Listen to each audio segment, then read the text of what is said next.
Persecution of the Gods, written by K. Cavendish. Chapter 1. Crisis in Rome. During the years of 235 to 284 CE, the Roman Empire descended into crisis.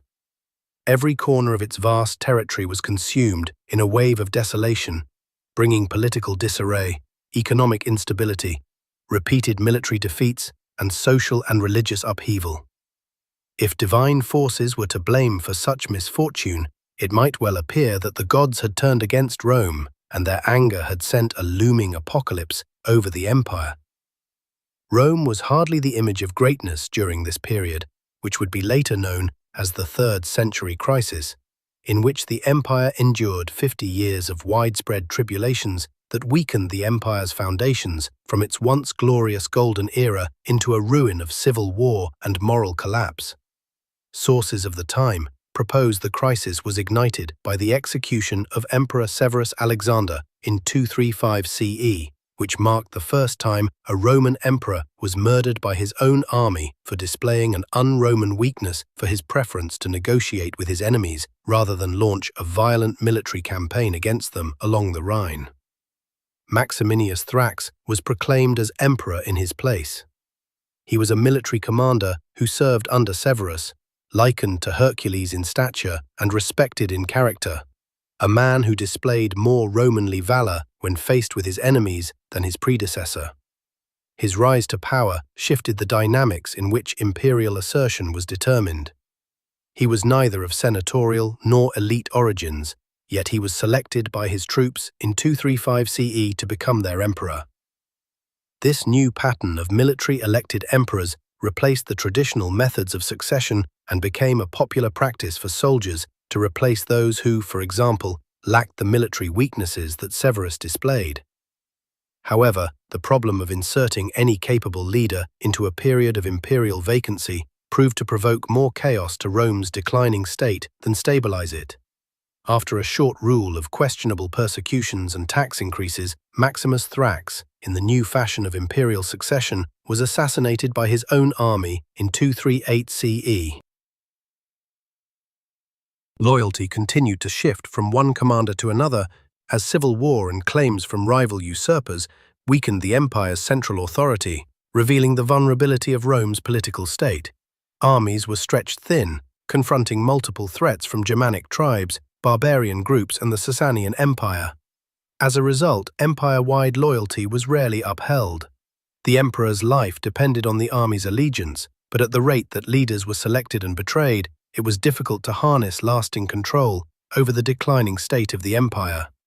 At least 26 emperors were recognized during this time, many more if you count the brief usurpations in between, though the exact number is debated, as soldiers were proclaiming generals into emperorship as willingly as they had discarded them.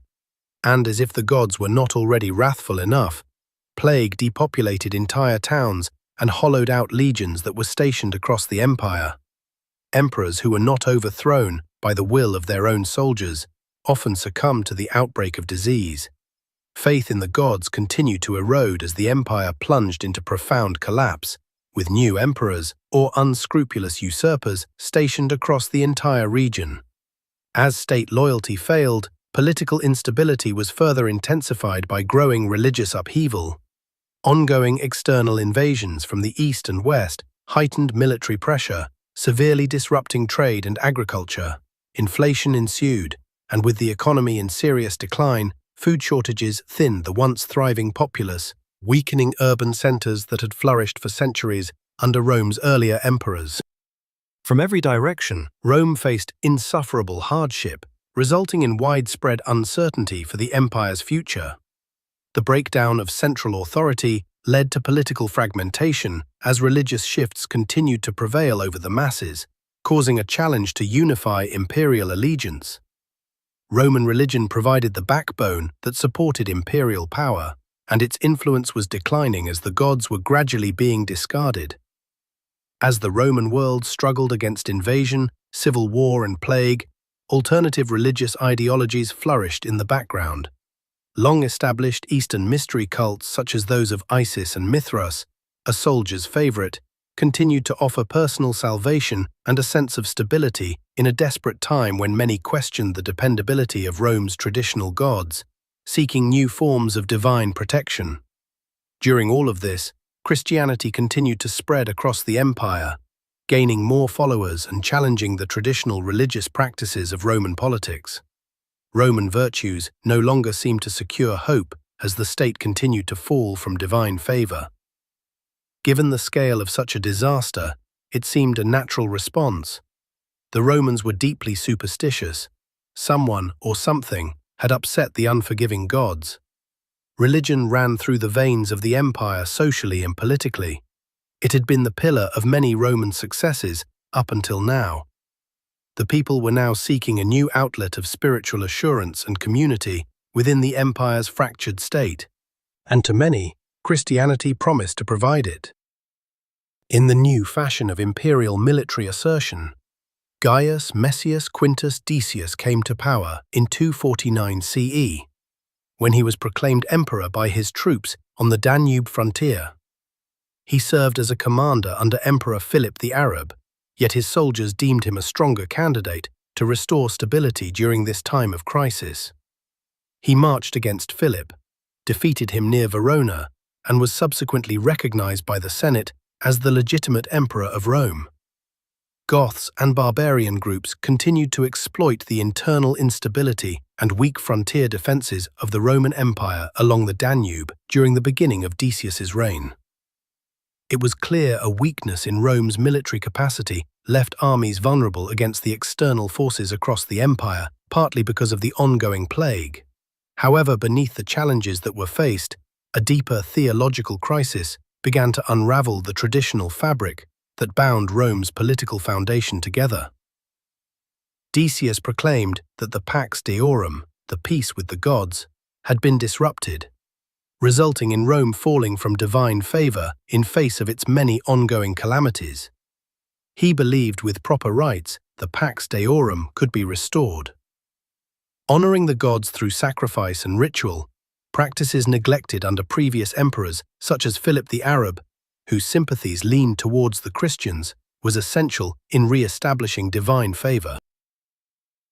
Soon enough, in early 250 CE, he issued an edict with the purpose of subduing the escalating misfortune brought on by religious neglect. It was an edict that aimed to restore traditional religious order to repair the breakdown of social unity and secure imperial stability. He sought to consolidate this unity through shared religious practice by means of coercion, a strategy that, in hindsight, proved ineffective. The so-called Universal Sacrifice Edict required all citizens and inhabitants of the empire to participate in ritualistic sacrifices to the Roman gods and the well-being of the emperor. The Jews were exempt to these demands, as long-standing privileges allowed them to abstain from participating in Roman religious practices. Their religion had obtained legal recognition, and its ancient origins were respected. However, newer cults, such as Christianity, was deemed rootless and had not yet established the same recognition, and no such privileges were extended to them. Suetonius described Christianity as a new and mischievous religion. Decius deemed it imperative that the pesky cult that had undermined his authority be forced to honor the rituals of Rome and make peace with the gods to end the torment Rome has suffered for so long. The edict highlights just how important Roman religion really was within the imperial framework. Prosperity and military success were a reward for piety, and it had been the case since the Republic. Now, religion was redirected toward the emperor.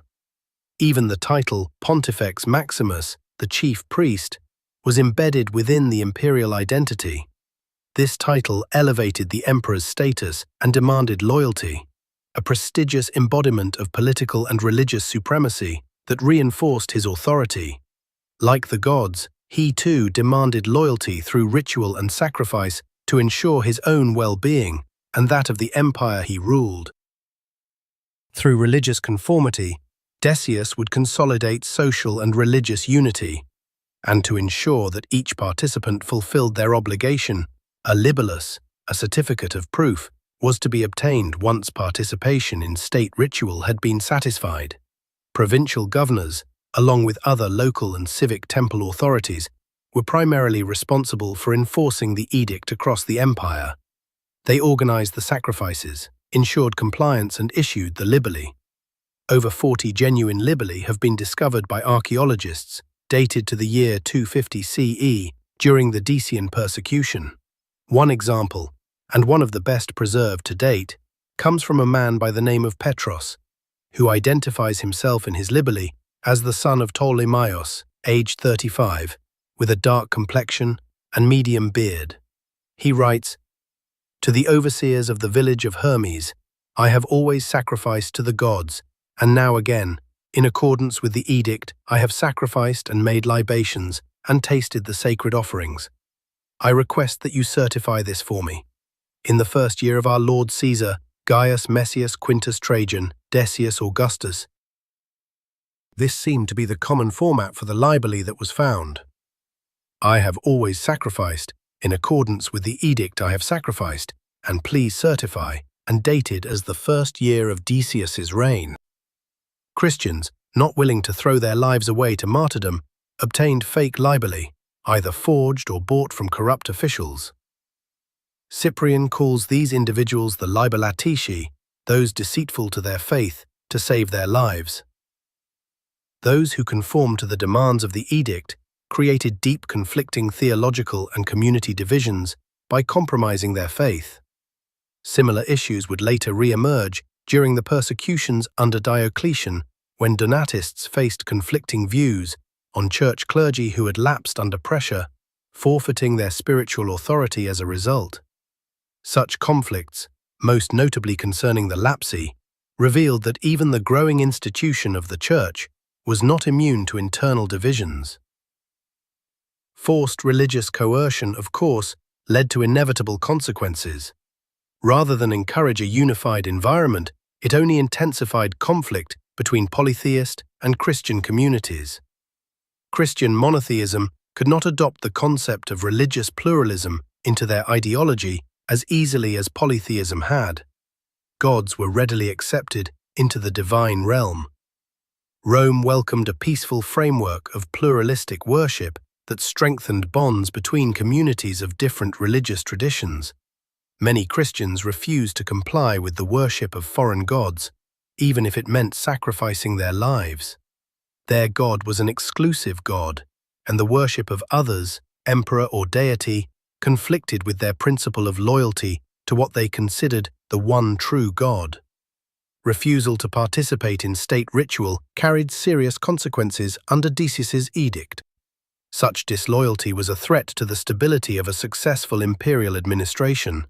Consequently, a violent, empire-wide persecution was initiated against those who failed to obtain their libelli, exposing the limit of Rome's pluralistic tolerance.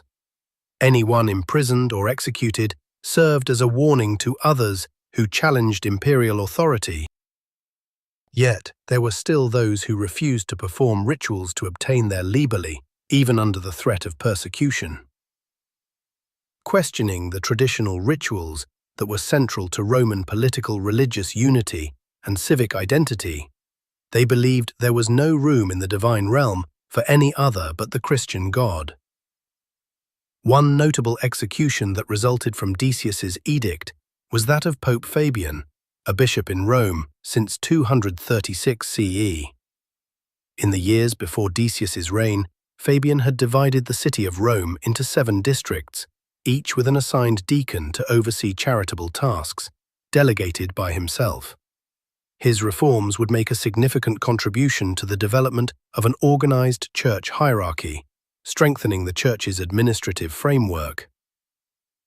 His efforts to organize the church, as the fractured state of Roman religion tried to salvage the foundations of imperial power, may have contributed to him being a viable target of Decius's violent edict, although his persecution was said to be officially attributed to his refusal to comply with the edict's demands of sacrifice.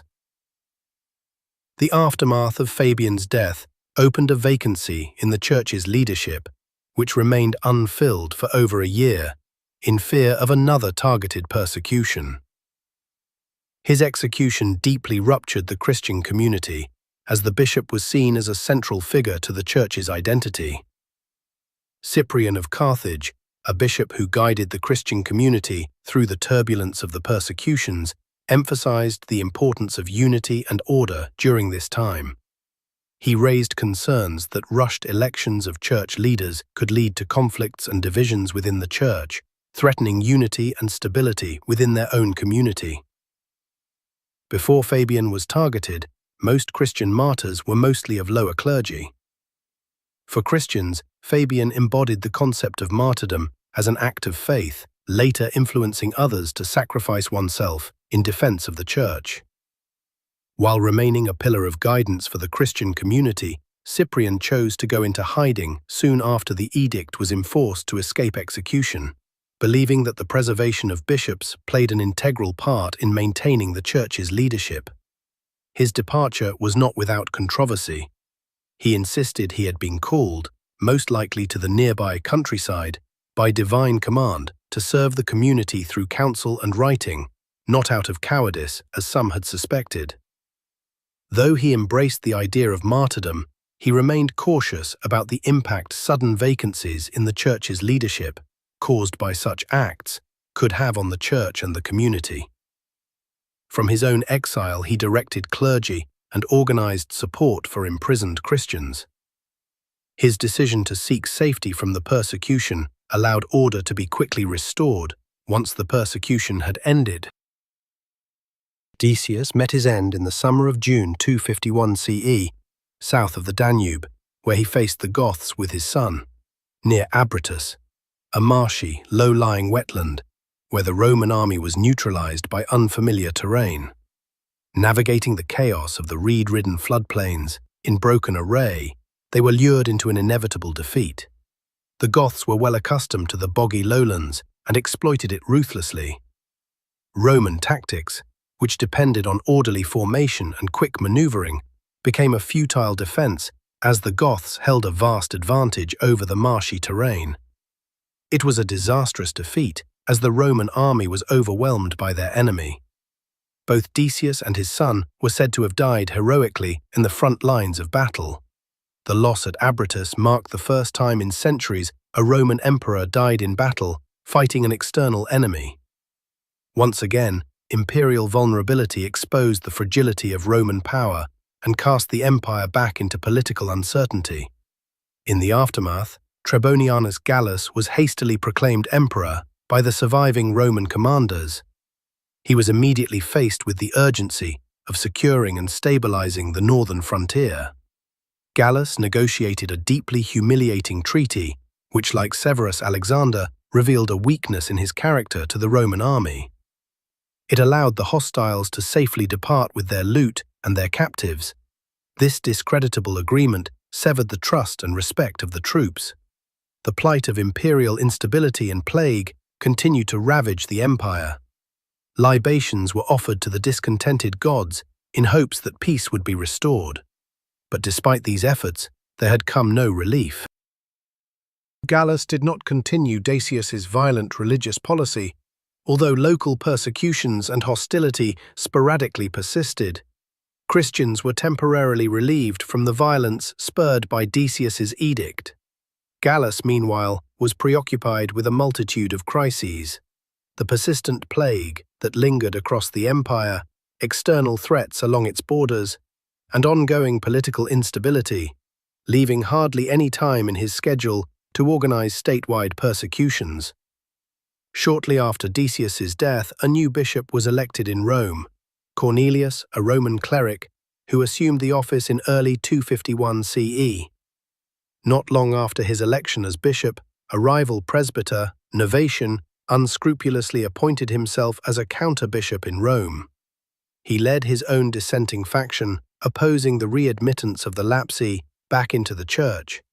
He believed that sins, such as apostasy, could only be forgiven by God, and the church had no authority to absolve such matters. He advocated for a pure church, one composed entirely of the faithful and those who had remained steadfast in the face of persecution. He attracted like-minded clergy and followers to his rigid faction and questioned the legitimacy of spiritual leaders who had lapsed during Decius's reign. He protested that Cornelius's election as Bishop of Rome was invalid, arguing that his theological purity for readmitting the lapsi back into the church disqualified him from acting as a true leader of the Christian faith. The Novationist controversy forced the church to clarify its doctrine on sin, forgiveness, and ecclesiastical authority. The role of the bishop was considered a leading authority in matters of church discipline and order. The Novantionist sect would continue for several centuries, spreading beyond Rome and forming a rigorist alternative to popular and established church traditions. But, as it were forming during this time, Cyprian regarded its rigorist ideals as a wicked separation, accusing Novatian of tearing the robe of Christ for dividing the community of the church. But Cyprian understood the pressures Christians faced to comply to the edict under the threat of persecution. Whether they feared death or acted against their conscience to preserve unity, he still believed that, even under such circumstances, a grave sin had still been committed. Yet his approach was merciful, as he stated that no sin is so great that it cannot be forgiven through penance. It was these qualities, his compassion and steadfastness, that made Cyprian a respected authority among Christians, offering a guiding voice in a time of panic and fear, even from the distant provinces of Carthage. Gallas's reign opened a crucial moment in which church authorities could gather and debate the internal crisis of the church within a relatively safe space, an opportunity that did not present itself under Decius's reign. So, between the hot months of August and October 251 CE, Cyprian took advantage of the brief intermission of violence to convene the Council of Carthage. Understandably, the invitation was not extended to Novatian, and Cornelius could not attend, as his authority was actively being contested by Novatian in Rome, causing unrest and instability to his position. Cyprian stood in support of Cornelius in his absence. The council confronted the pressing controversy. How should the church deal with the lapsi, including individuals who acquired a false libelly to avoid persecution? Should one be excluded from the church altogether, or forgiven after public penance? Cyprian contended that the church alone should possess the only authority to grant readmittance through penance, rejecting Novatian's purist schism, which denied receiving apostates back into its institution. He proposed a graded system which was proportionated to the severity and nature of the lapse, insisting that only the bishop held the authority to absolve sin and not confessors. This decision solidified episcopal authority and shaped how the church would administer instances of penance and reconciliation going forward. The council also confirmed Cornelius's election as Bishop of Rome and formally condemned Novatian's rival faction, affirming the church's commitment to unity. The Council of Carthage set a precedent for how internal conflicts should be governed under episcopal authority to prevent divide among the community. The intermission of peace didn't last long. Plague intensified during Gallas's reign. Cyprian gives the most vivid description of the epidemic, how the strong and healthy were struck by sudden death, succumbing to fever, persistent vomiting, and crippling stomach pains. Disease consumed their rotting flesh, and blood wept from the eyes. Whether by divine trial or punishment, many suffered, and order collapsed beneath the weight of widespread death. As the plague relentlessly spread, ongoing external threats persisted. Christians fell under blame once again to justify the gods' anger and the horrors of Rome's misfortunes. Gallus resumed hostilities toward dissenting Christians who failed to uphold Rome's traditional rites. And as persecutions resumed, although not on the same scale as the Decian persecutions, many were imprisoned, exiled, tortured, or executed. Cornelius became a prominent target as the violence resumed. To isolate and weaken the foundation of the Christian communities, he was sent to Centum Carlae, a Roman port which also served as a naval base on the western coast of Italy, a common destination for the exile of prominent figures. Isolated, yet not so remote as to stir factions of rebellious supporters, at least not until they died of natural causes or were summoned from exile for execution. Still, his departure dealt a severe blow to Christian morale, severing communication and destabilizing church leadership. The circumstances of Cornelius's death were not recorded, although he was possibly weakened by ill health while in exile. The process of removing church leaders weakened efforts to establish unity within the church's institution. Gallus's orders demonstrated clearly that ecclesiastical authority remained undeniably under the authority of the emperor. It was a powerful example to show that Christian leaders, such as Cornelius, were not immune to imperial orders to sacrifice to the Roman gods. Cornelius's exile not only disrupted the church's institution in Rome, but opened opportunities for rival factions, such as the Novatianists, to persist in gaining popularity. By targeting Rome's spiritual leaders, the state fractured the Christian community and redirected attention back to imperial priorities and traditional religious practices. Eventually, Gallus would meet the same fate as many emperors before him, who failed to satisfy the expectations of their own troops. In 253 CE, he was said to be murdered, his army having discarded him due to his military defeats and weak leadership. Eventually, after the death of another military usurper, as was the 3rd century fashion of imperial ascent and descent, the Roman Senate and army chose Publius Licinius Valerianus, or Valerian, in 253 CE. He was of noble lineage, an experienced general, and honored the old traditions of Roman governance, an exemplary model of Roman civic virtue. Valerian also appointed his son Gallienus as co-emperor to help address the many challenges still threatening the empire during the 3rd century crisis. But unlike Decius, Valerian specifically targeted Christians in a series of violent edicts issued between the years 257–258 CE. The first of the edicts targeted Christian clergy, who refused to perform sacrificial rites during state rituals. His initial imperial directives were strategically designed to dismantle the Christian Church from its foundation, displacing its leadership, suppressing Christian influence, and impairing internal structure. During its first wave in mid-257 CE, church authorities, which included deacons, bishops, and priests, were ordered to make sacrifices to Rome's gods or face exile. Like Cornelius before him, Cyprian refused, urging the community to remain steadfast and disciplined and not bend to the orders of the edict, as he did during the Decian persecutions. He warned the community to remain undivided and not to panic in this time of distress. But Cyprian's presence was known well to Valerian, and he issued an order for his exile from Carthage to Charybdis. Charybdis was a small Roman coastal town northeast of Carthage, which Cyprian described as a pleasant and well-protected place along the coast. Even in exile, he was treated with a measure of dignity, permitted to correspond with clergy and act as counsel to his community during the ongoing persecutions.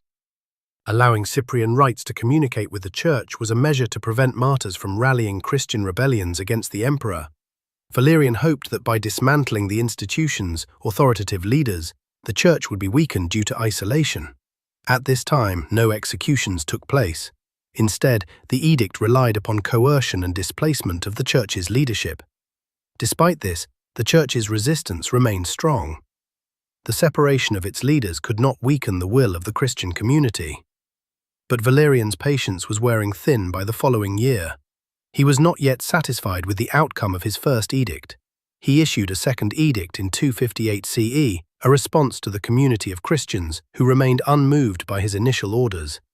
Instead of exile, subversiveness would now be faced with the punishment of death. The church would now be dismembered by a bloody and violent purge, specifically targeting its spiritual leaders. Sacred Christian spaces of worship were confiscated and offered for polytheistic use, ensuring that the community struggled to find a safe place for public gatherings. Christians were banned from public offices and from serving in the military, as soldiers were expected to participate in state rituals that affirmed their loyalty to the emperor and upheld the Pax Deorum. Valerian had also deemed polytheist morale more military worthy than that of Christian morale, as it was more aligned with Roman values than their weak, potentially disloyal counterparts. During the second wave of persecution, Cyprian was recalled from exile to face trial in Carthage on the summer day of September 14, 258 CE. He returned without resistance, writing to his fellow Christians, "The crown of martyrdom awaits," embracing his fate to suffer and uphold his faith as a steadfast example to his community. Before the governor, he was repeatedly commanded to sacrifice to the gods. Each time, Cyprian firmly refused, proclaiming he will not sacrifice or make any other declaration that would renounce his faith. He was formally charged for the refusal to sacrifice to the gods. He remained unwavering in his decision to act in martyrdom and was sentenced to execution by beheading, a fate onlookers described as he having calmly accepted, dignified and unafraid, praying for his persecutors before laying down his head to the sword. His death reinforced the Christian ideal of martyrdom and encouraged Christians to remain strong in their beliefs, even in the face of persecution. Martyrdom became a valued pillar within the Christian community, a symbol of faith in a time of imperial repression. Spiritual authority was further elevated to be revered due to such acts, strengthening the morale of the community even after the death of its most significant leaders. The ongoing calamities that plagued the empire continued to persist. Still, the bloodshed of impious, non-conforming inhabitants of Rome's mortal realm could not appease the gods. Whether by divine punishment or the breach of the Pax Deorum, the following events, which unfolded in 260 CE, marked, so far, the most devastating defeat in imperial history. At the eastern frontier of the Roman Empire, at Edessa, Valerian and his army faced the formidable forces of the Sasanian Persian Empire. For the first time in Roman history, an emperor was captured alive by an enemy. Valerian met his defeat at the hands of the Persian king Shapur. The loss was humiliating, once again revealing the fragility and vulnerability of Roman power during the tumultuous 3rd century crisis. Sources report that Valerian's treatment was brutal and inhumane, giving rise to conspiracies of the suffering he may have endured under Shapur's captivity, from being used as a footstool or being chained and subjected to explicit tortures. The most creative account by far, a favorite among Christian sources, claims he was flayed alive, his skin dyed and stuffed with straw, then proudly displayed as a trophy in a Persian temple, an imperial taxidermy of Roman defeat. This version undoubtedly serves the narrative of divine justice, regardless of the exact circumstances of his humiliating capture that one could imagine. Valerian died within months, or as some sources entail, years after his capture, as a prisoner in Persian custody. His son, Gallienus, became sole emperor after Valerian's capture in 260 CE. Unlike his father, he approached the growing instability with an alternative policy, one that strategized the use of tolerance over coerced state control. He revoked the edicts which ordered the persecutions of Christians and instead issued an edict of tolerance. He restored confiscated church property and permitted public worship. It was possible that upon witnessing the outcome of persecution during his reign as co-emperor, that he believed the act was an ineffective solution to Rome's growing dilemma of disunity across the empire. It seemed, at least for now, the Christians were protected from the violence that they had endured under past emperors. Gallienus would also meet his end in 268 CE by the betrayal of his own army. He was lured away from his camp under false pretenses and murdered by the treachery of his own officers. Although brutal, the Valerian persecutions were not as widespread as those issued under Decius, yet neither were as ruthless or enduring as the persecutions that would take place under Diocletian in the years to come. The complications that arose from Decius's edict highlighted socio-religious tensions between Christians and polytheists during the 3rd century. The edict served two purposes: a test of political loyalty and a genuine interest to appease the dissatisfied gods and restore traditional order amid a time of civil strife. the libelli proved how the Roman state was able to permeate into the lives of ordinary people, coercing religious conformity in the interests of imperial authority and punishing nonconformity as a form of political treason. It provided a tangible, bureaucratic record of political allegiance, whether forged or genuine, issued in the presence of local authorities. The Decian persecutions tested theological and social constraints that emerged from forced religious conformity across Christian communities. Long-standing Roman tradition offered pluralistic worship, yet at its core demanded religious conformity, which was tied to civic loyalty. This deepened a rift within the Christian community. As Christianity spread across the empire, difficulties coexisting within an empire that demanded polytheistic ritual often resulted in the community being reprimanded for their exclusiveness and nonconformity to traditional, long-standing practices. Their unwillingness to participate in cult practices defined an ongoing tension between the church and the state, as Christians struggled to secure their place within a polytheistic empire. It was the violent consequences of his edict that marked Decius as an anti-Christian figure in the eyes of the church. His edict directly punished non-conforming religious groups while using polytheist state religion as a tool of imperial control. However, it is important to note, Decius did not initially seek out Christians for persecution. His edict never specifically mentioned them at all as a target. The threat of persecution was directly aimed at anyone who refused to participate in state ritual. And Christianity happened to fall into the firing line due to the exclusivity of its own doctrine. Decius believed his edict would serve as an effective resolution to restore stability and re-establish the Pax Deorum with the gods, calming their relentless wrath. Persecution as a tool for religious and imperial conformity later inspired emperors such as Valerian and Diocletian and was used to enforce the loyalty of Rome's population through state-controlled religious practices in a continued effort to unify the empire and preserve state security. Whether or not personal belief was truly central to Roman state religion, particularly in the context of the imperial cult, ritual evolved into a political tool that consolidated loyalty across the empire's diverse population.